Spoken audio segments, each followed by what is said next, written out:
Amalan pertama yang dibiasakan oleh Nabi saat Ramadan, itu banyak berbuat baik dengan bersedekah. Ya, sedekah, sedekah, sedekah, sedekah. Karena itu di Sya'ban ini, ayo coba latihan. Supaya kebiasaan itu mudah didapatkan saat Ramadan. Nah, apa itu sedekah? Ini seringkali dipahami oleh sementara orang. Kalau sedekah itu, sebagian memaknainya, sudah menyiapkan uang, kasihkan kotak, berikan sedekah. Itu terbatas maknanya. Dalam bahasa fikih, yang disebut dengan sedekah ini adalah kullu ma'rufin sedekah. Kullu ma'rufin sedekah. Semua perbuatan baik yang mungkin bisa kita kerjakan disebut dengan sedekah. Semua perbuatan baik. Jadi bentuknya tidak hanya lewat uang. Ada amalan fisik, itu sedekah. Maaf teman-teman, Anda keluar dari rumah, tiba-tiba ada duri. Ya, ada kulit pisang, bukan hanya duri. Ada sampah yang menghalangi jalan. Tiba-tiba Anda ambil sampah itu, Anda ambil kulit pisang itu, kemudian Anda tempatkan di tempat sampah, buang ke tempat sampah. Itu sedekah. Ada pahala di situ. Anda datang ke masjid, tiba-tiba ada kotoran di situ. Atau ada botol aqua misalnya, belum dibuang, Anda ambil. Anda simpan ke tempatnya, buang ke tempat sampah, itu sedekah. Disebut dengan sedekah jasad. Ya, sedekah menggunakan perangkat tubuh kita, fisik kita. Ada yang kedua jenisnya. Ya, sedekah dengan harta maliyah. Ya, misal, maaf sekali, ini jarang. Sedekah harta ini yang disebut dengan salah satunya infak namanya. Infak. Diinfak menggunakan materi. Bisa dengan uang, bisa dengan pakaian, bisa dengan makanan, bisa dengan minum. Contoh dengan uang misalnya. Ini, saya itu kadang-kadang suka heran ya. Ini banyak orang sedekah itu hanya saat mendapatkan kelebihan harta. Padahal bahasa Al-Qurannya jadikan program. Jadi kalau bahasa Quran itu, niat mencari harta itu buat infak. Jadi bukan saat dapat harta baru infak, bukan. Cara berpikirnya kata Quran, kalau kamu ingin dimudahkan harta, maka kamu lihatkan, saya pengen cari harta itu supaya bisa cari amal soleh. Kalau cuma buat kumpulin harta, jangankan Anda yang beriman, yang nggak beriman pun bisa mengerjakan itu. Coba lihat orang-orang tidak beriman, banyak yang kaya. Kerja, kumpulin harta. Kalau antum kerjanya cuma ngumpulin harta, apa bedanya Anda dengan yang belum beriman? Nggak ada perbedaan. Bayi aja sampai nangis tuh. Ya.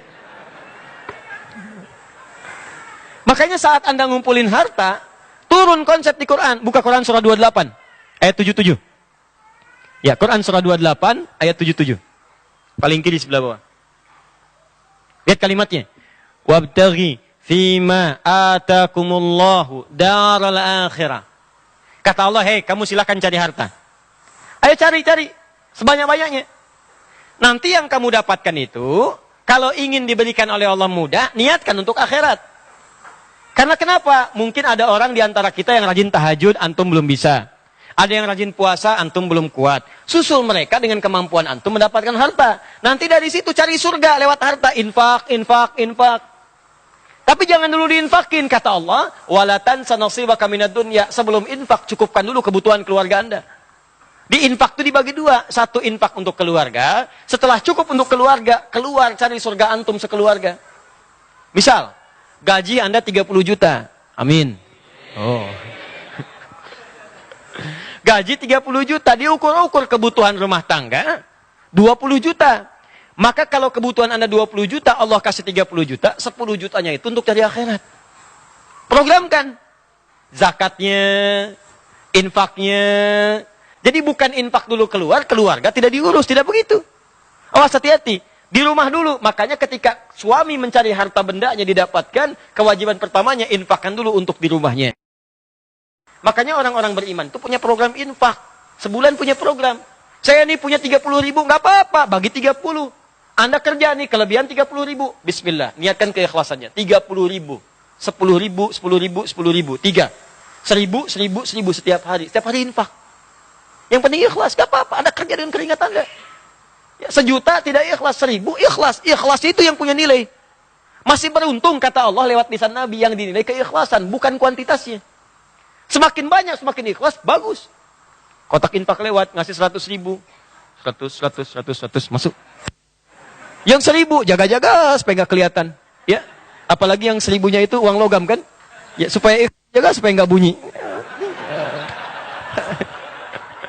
Jaga, masuk. Itu bernilai. Jadi poin yang mau saya sampaikan, latihan dari sekarang. Di orientasi mencari harta itu bukan dikumpulkan sebanyak-banyaknya. Udah kumpul keluar zakat selesai, bukan. Caranya begini. Antum niatkan pengen zakat. Niatkan pengen infak, cari. Setelah begitu, buatlah pemetaan infak selama. Bagi pos infak saya bulan ini ada 50.000. Bagi sebulan sekian. Pos infak saya 3 juta. Bagi setiap harinya masukkan sini, sini, sini. Bisa pindah-pindah. Nurul Bahri, pindah ke Al-Azhar samping, pindah lagi kemana, pindah kemana, pindah kemana, cari anak yatim, kasihkan. Antum berangkat nih, yang berangkat tuh kadang-kadang gelap sebelum subuh, cobalah antum jalan-jalan. Itu yang nyapu jalan tuh Allah. Dulu saya tuh masih berusaha lah, rajin keluar itu. Kadang pakai motor, lihat yang nyapu jalan pak. Begitu antum lewat bersih, nggak ada sampah, itu kan ada yang nyapu tuh. Sebelum subuh, nggak banyak orang tahu tuh. Kadang-kadang mereka sholat. Sambil nungguin, ngulang-ngulang baca Quran, ada yang zikir, ada yang duduk. Cobalah antum dekati orang itu. Begitu antum berikan, walaupun cuma 5.000, berapa kalimat yang keluar di lisannya?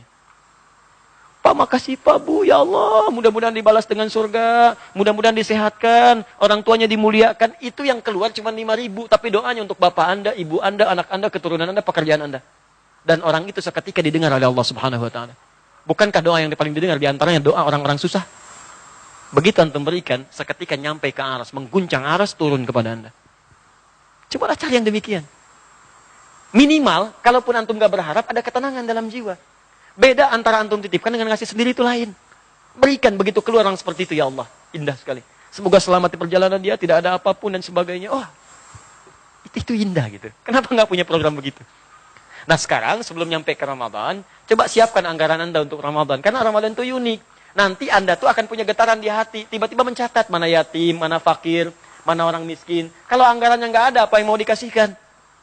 Dari sekarang siapkan. Bismillah, untuk Ramadan tahun ini saya akan nyari uang. Uangnya untuk akhirat. Tiap hari saya dunia 11 bulan. Sebulan yang akan datang saya siapkan akhirat saya. Anggaran saya nggak akan banyak-banyak. Misal, kesemampu anda. Yang 300.000, 300.000.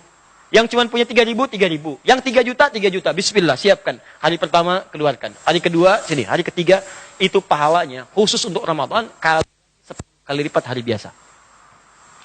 Anda sekarang infak 700 kali lipat. Infak kali 10 kali lipat lagi. Hadisnya Qudsi. Kitabus Siyam, Al-Bukhari, nomor hadis yang pertama. Paling kiri sebelah atas di kitabnya. Kullu amal ibni Adam. Semua amalan anak Adam, yudha'af, akan dilipat gandakan. Min asyratin ila sab'i mi'atin. Dari 10 sampai dengan 700 kali lipat. Illa siyam, kecuali puasa. Fa'innahu li wa ana ajzi bihi. Karena puasa itu ditunaikan khusus untukku. Aku yang memberikan pahalanya tanpa batas. Paling minimalnya. Wal hasanatu bi asyri amthaliha. Setiap kebaikan dikali lagi 10 kali lipat hari biasa. Kali. Disiapin dari sekarang. Rugi kalau anda nggak infak saat Ramadan. Ya. Ustadz saya nggak ada uang. Makanan. Walaupun dengan sebiji kurma. Ustadz maksudnya harus cari kurma dulu, kan harus beli. Tidak. Anda punya pisang, kasih pisang. Anda punya kue, kasih kue. Ustadz saya nggak ada makanan, minuman. Kata Nabi, walaupun sehirup air. Oh berarti cuma sehirup aja, sesedot ya Ustadz ya? Tidak. Itu bahasa terkecil. Satu sedotan pun ada pahala, apalagi dengan aquanya. Makanya kan dulu sering ada yang naruh minuman tuh di luar. Ya, bulan-bulan haji, bulan-bulan Sya'ban. Bukan Ramadan, kalau Ramadan nggak ada yang naruh di luar. Ya, siang-siang tuh taruh, tiba-tiba Anda ngelihat Eko. Dulu kan ada begitu kan? Orang minum, di aja. Ada yang luar biasa, ada kebiasaan orang soleh, salafus soleh, itu dia punya kebiasaan infak setiap menjelang subuh, itu dia suka naruh makanan di depan pintu-pintu warga, sekomplek. Makanan. Setiap pagi orang keluar rumah, sudah ada makanan. Saking tidak ingin ketahuannya, tidak nampak, sirran. Ada yang rahasia, ada yang alaniyah, disampaikan untuk memotivasi, ada. Jadi orang ini menutupi amalannya. Gak ketahuan. Tiba-tiba ada seorang meninggal dunia, orang soleh wafat, diantarkan sampai ke kuburannya selesai. Setelah orang itu meninggal, sepekan gak ada yang nyimpan makanan. 2 pekan, setelah sebulan mereka sadar ternyata orang yang meninggal itulah yang punya kebiasaan naruh makanan setiap hari dan setiap malamnya itu. Anda bayangkan. Dia orang-orang zaman dulu itu seperti itu. Kalau disebutkan, kata Nabi, infak, mereka nyiapin infak. Ada anggaran. Jadi bukan saat dapat baru keluar, bukan. Diniatkan dari awal dan itu akan dipermudah oleh Allah. Orang yang usahanya karena akhirat, maka dunianya akan dikecilkan oleh Allah. Maksudnya dimudahkan bagi dia. Kalau nggak percaya silahkan. Dari sekarang, ya Allah, Saya sudah berusaha menunaikan sholat, tahajud saya sudah lakukan. Namun selama hidup, ya Allah, saya belum maksimal untuk zakat. Mohon berikan rezeki pada saya, ya Allah. Sebelum saya wafat bisa berzakat 25 juta aja. Bisa. Zakat kan 2,5%. Jadi kalau Anda minta zakat 25 juta, Allah akan berikan 1 miliar untuk Anda. Ya, 2,5% dari 1 miliar kan 25 juta. Ya, maka selebihnya pakai untuk yang lain, Nanti untuk Ramadan siapkan ini.